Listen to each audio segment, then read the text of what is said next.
David, thank you very much for joining us for the show. It's a pleasure having you here, and I'm very excited to talk to you about Systemology, a very interesting book, and I'd love to learn more about the ideas. But just to get started, if you wouldn't mind saying a little bit about yourself and what you've been up to. I'm a business owner, entrepreneur my whole life. I've tried many different businesses over the years.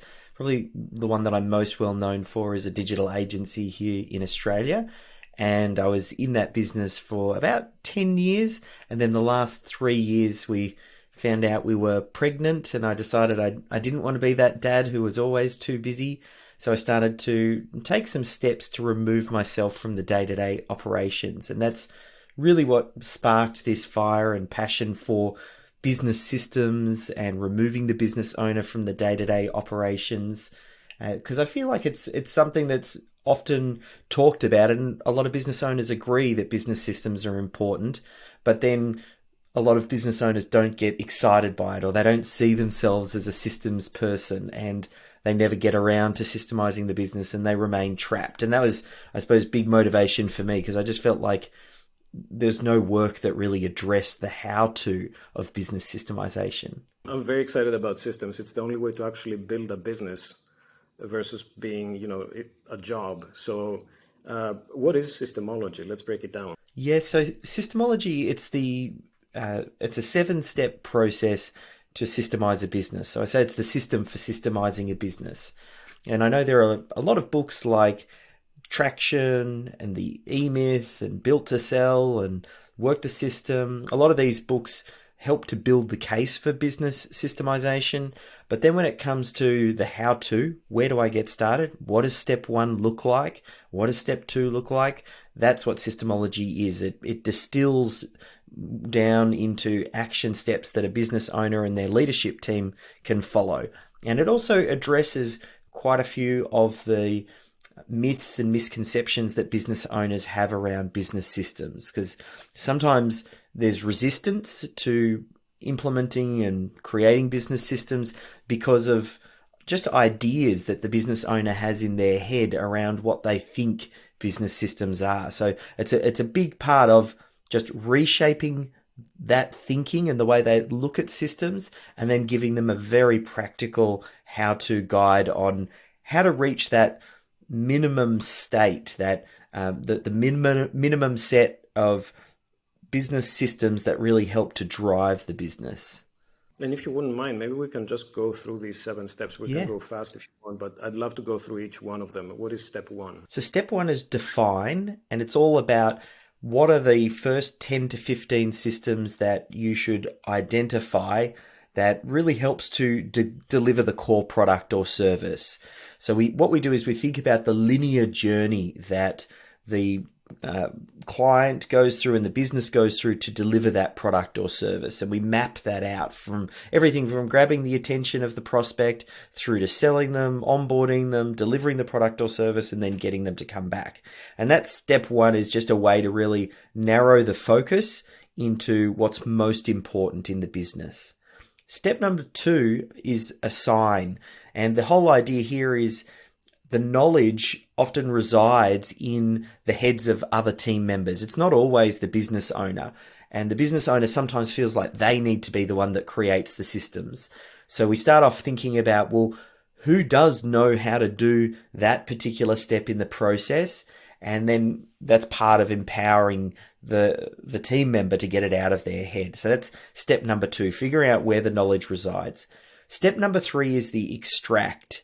And that's how do we then get it out of the heads of the knowledgeable team worker, and how do we make that as easy as possible? Because oftentimes the best team members, they're busy. They've got lots going on. Just like the business owner, great team members are very busy as well. And not all of them love the idea of writing a system or a process. So what you want to do is we make it easy. And the real secret for stage number 3 is to make it a 2-person process. So you have the person who has the knowledge, and then you have a separate person who's the documenter.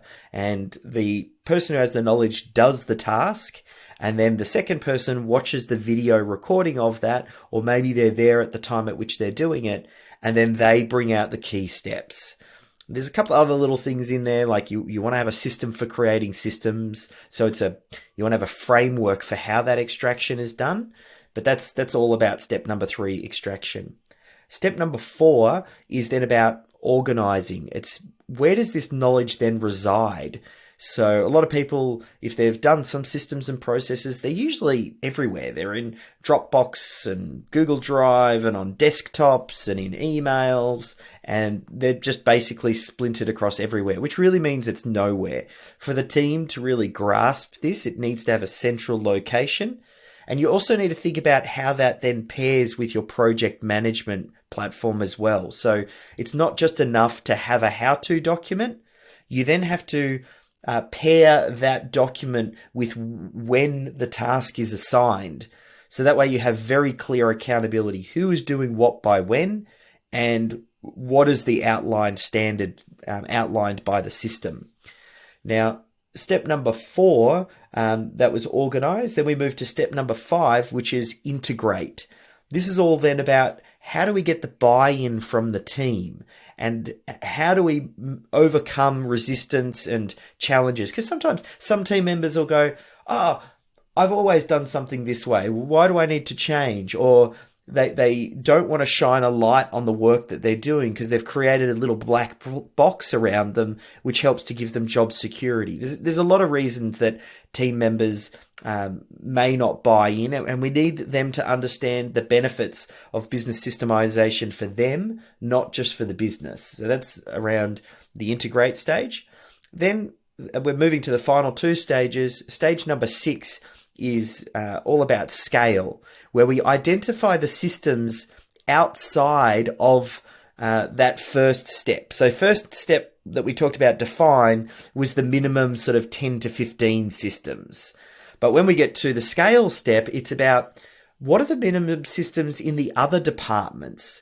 So what are the minimum systems for HR? So we're talking hiring and onboarding team members and managing those team members. What are the minimum systems for your finance department? What are the minimum systems required? Some in the marketing, some in the sales, and some in the operations. And we're looking for that. It's almost like the minimum effective dose of systems required to really hold the business together. And sometimes for some reason, when people start to think about systemization, they think they have to systemize every corner of the business down to this micro detail. But the truth is that your business is kind of already functioning. Things are kind of already happening. So it really is about finding the 80-20. What is the 20% of the systems that is delivering the bulk of that result for the business? And then the final step is optimize, which it's a little bit counterintuitive and also speaks to one of the biggest challenges I see business owners have, that they try to systemize like McDonald's. They try to make things just perfect. And they're looking to McDonald's as an example of what a systemized business looks like. And McDonald's has been systemizing for 60 years. And they've gone through many iterations and perfected this process. And then the business owner who's just getting started with business systems looks to the result of that 60 years of work and says, that's what I need to do. And then what that does is that then creates this hurdle that the business owner has to get over. And then that just creates a huge amount of resistance, and then they never get started. So optimize for me actually comes last.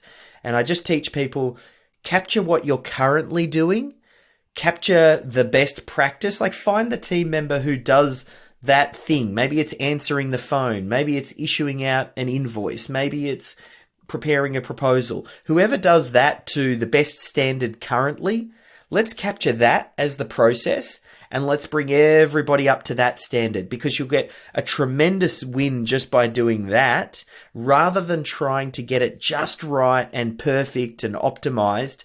And also, it's not really possible to optimize until you have a baseline anyway. You need to have some sort of dashboard. You need to have some sort of metrics. So when you start to change and optimize, you've got a baseline to compare against. So that's the 7 stages. You've got define, assign, extract, organize, integrate, scale, and optimize.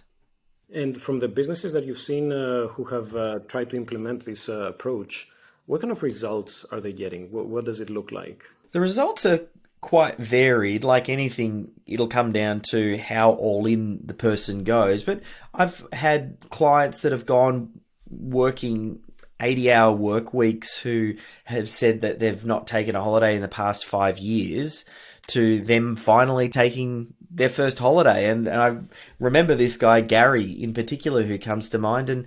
And Eco Solutions, it's a bushfire management company. And he said it basically saved his family, and he took the first holiday that he's had in 3 years.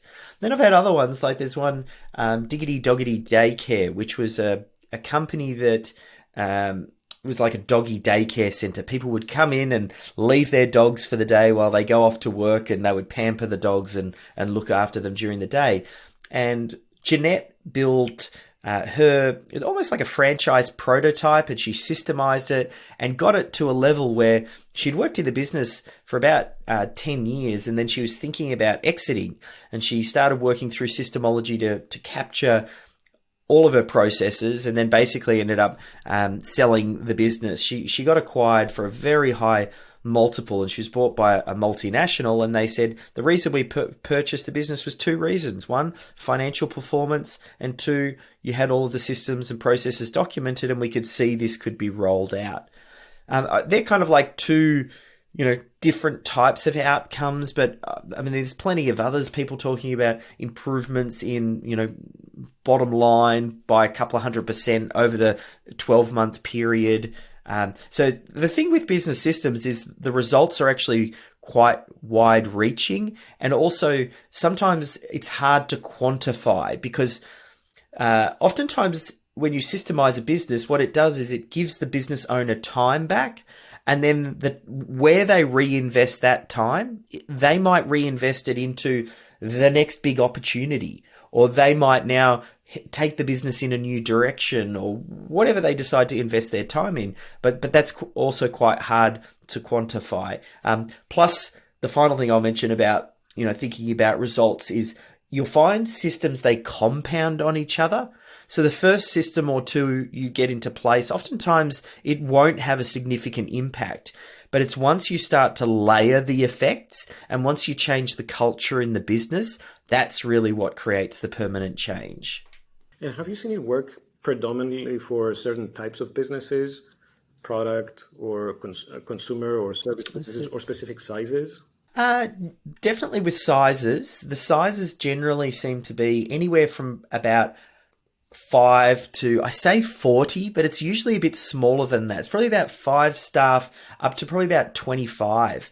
In that sweet spot where you're beyond just being the solo entrepreneur, because you don't get a huge amount of leverage for creating great systems when it's just you, the business owner, and one admin assistant. The leverage comes as the team grows. And also, once you're up the other end of the spectrum, when you're 25 plus staff, it becomes harder to change the culture, because everybody's sort of set in their ways, with one exception. Like right now, there's never been an easier time in history to systemize your business because of COVID.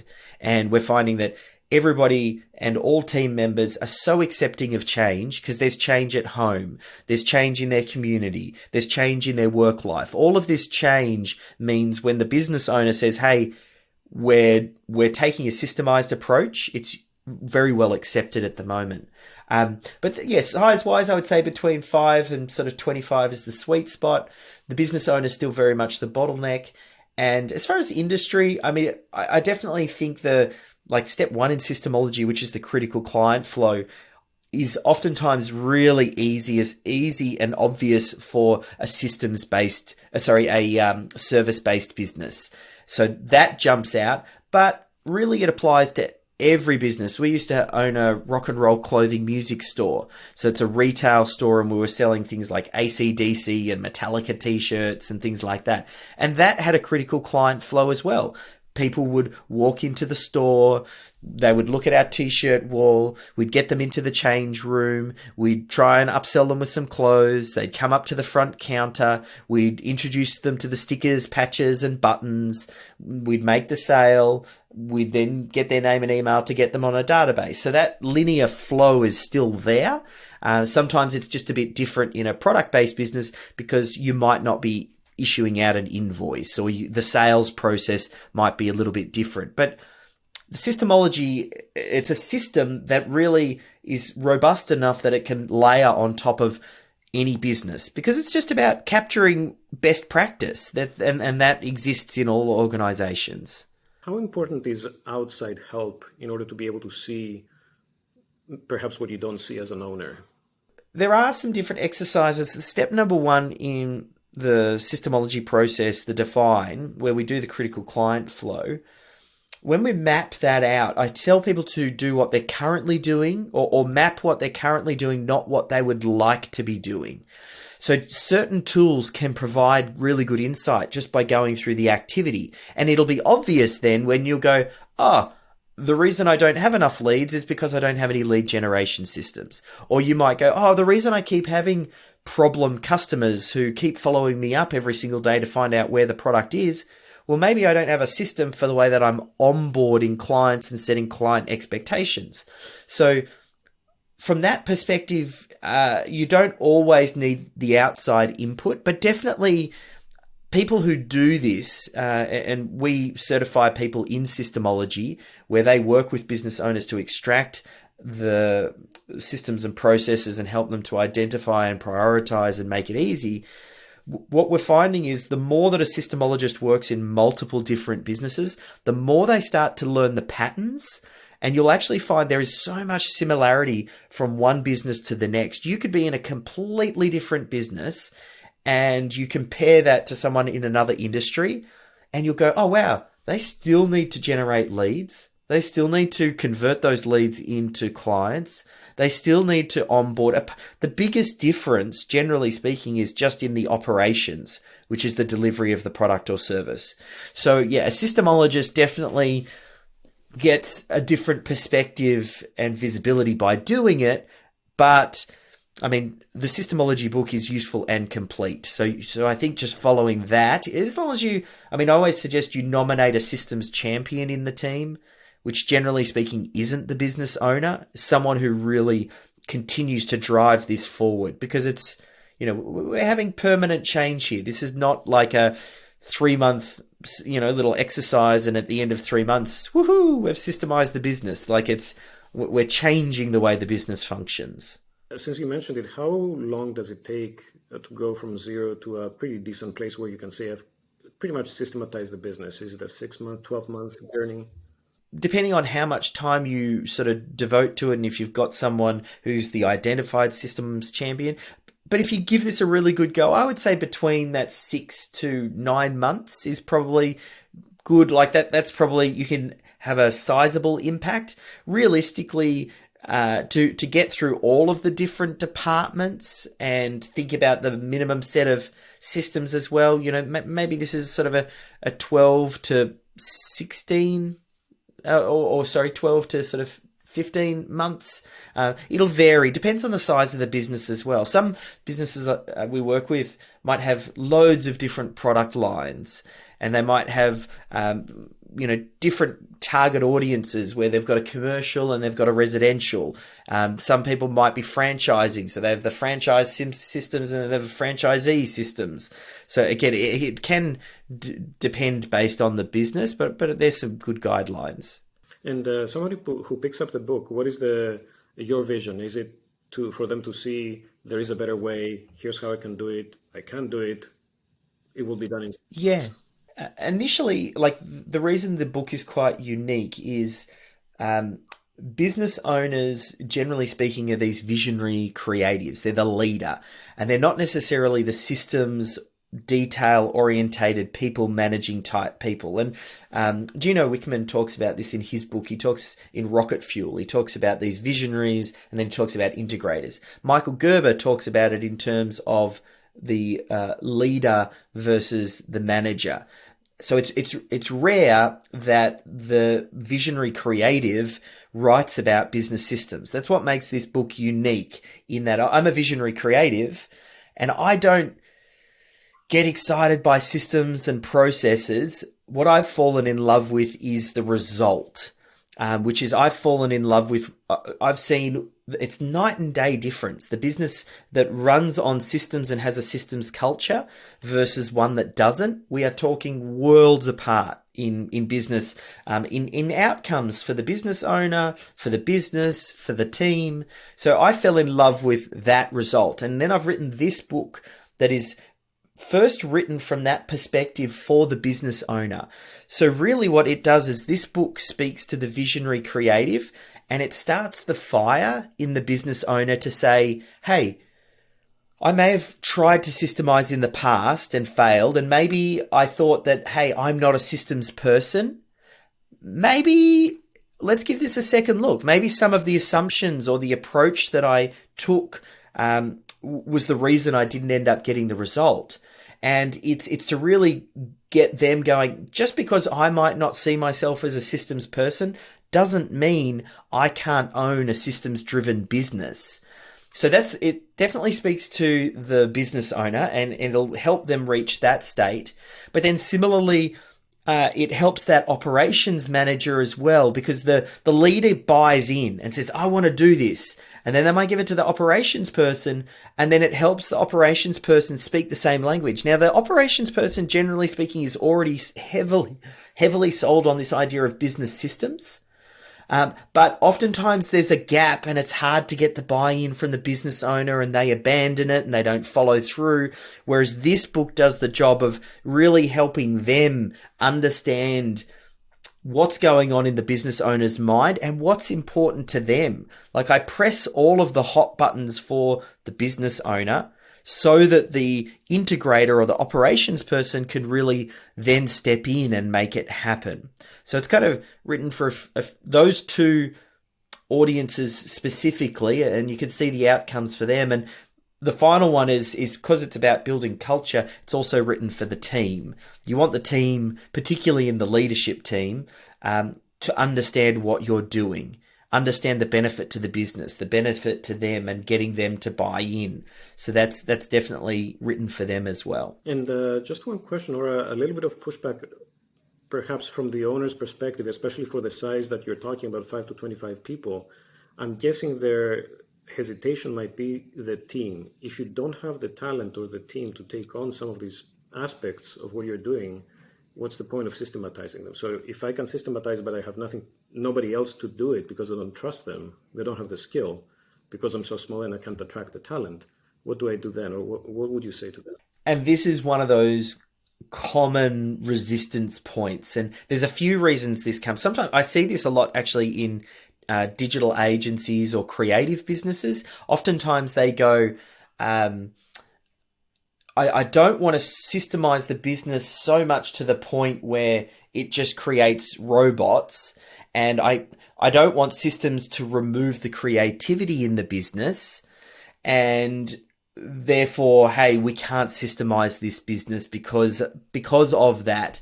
And the business owner oftentimes is one of the biggest creatives. So they're one of the ones that find it the hardest to let go.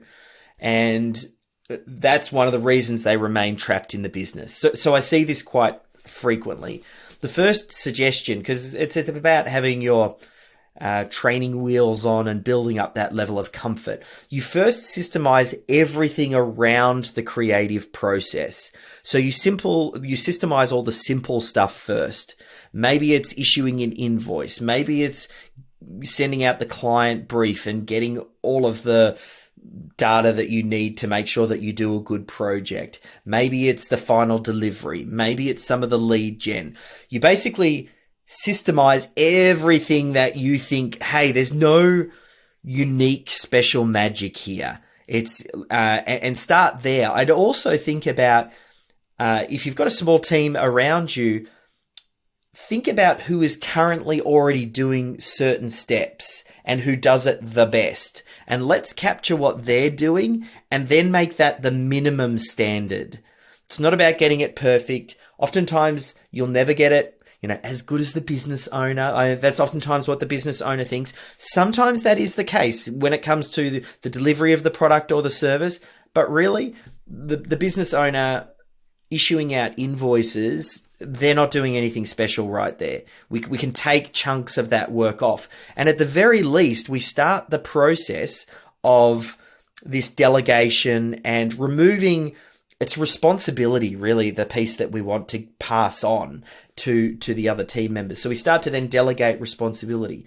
Then once we get to that place, the next step after that is to go, what is the vanilla version of the core product or service? What is the basic version? Let's now have a look at systemizing just that piece. Then the business owner or the highest skilled team member might still handle the things that are outside of that, or the bigger projects or the higher value projects, and they start chunking off these smaller pieces of work.